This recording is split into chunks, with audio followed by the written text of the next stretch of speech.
According to the Republic of San Magnolia, their ongoing war against the Giadian Empire has no casualties. However, that is mere propaganda. While the silver-haired Alba of the Republic 85 sector lives safely behind protective walls, those of different appearance are intended in a secret 86 faction known within the military as the 86. They are forced to fight against the Empire's autonomous legion under the command of the Republic's handlers.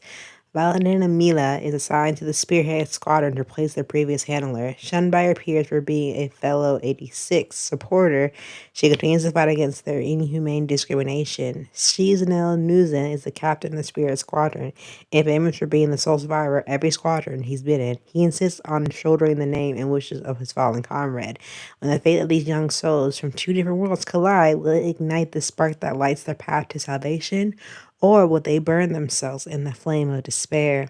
This anime has about 11 episodes from April 11th to June 20th of 2021. It does have a part 2 based off a light novel. Genre is action, drama, sci-fi. Theme is mecha and military. Each episode is 23 minutes and is rated R and 17 plus for violence and profanity. Let's get started into the review. Welcome back to another anime review, and here I'm recording the anime 86.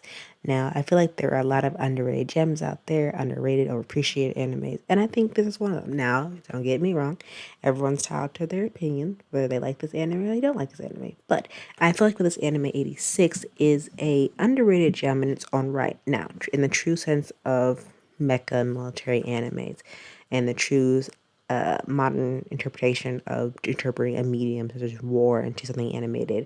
And 86 depicts this very brutal nature of what war is like between war, racism, and oppression in such a way that you can't help but be absorbed into the story and the characters that you end up falling in love with in this series. I think from a perspective of trying to adapt a light novel from a book standard to an anime adaptation can vastly differ because 9 times out of 10, coming from a bookworm's perspective, the book's going to get more detail than the film adaptation, where if you read the book, you're going to point out simple details of what was in the book that's not in the adaptation version of it. Unfortunately, I feel like for light novel adaptation, they're normally used as a cash grab, glorified promo material to get people to go out and buy the books. Usually, a large section of the story are either left out or they're butchered. And as a result, many people feel like when you're adapting light novels, especially for anime cases, that you're rushing through the story and omitting key elements to this anime of 86. Thankfully, depending if you're read the light novel more faithful to the source materials, and some instances you might be able to think we might able to enhance it in some instances. While some argue that sometimes the best light novel adaptations ever are often given a A1 rating of the anime of the season, but 86 is very heavily character driven.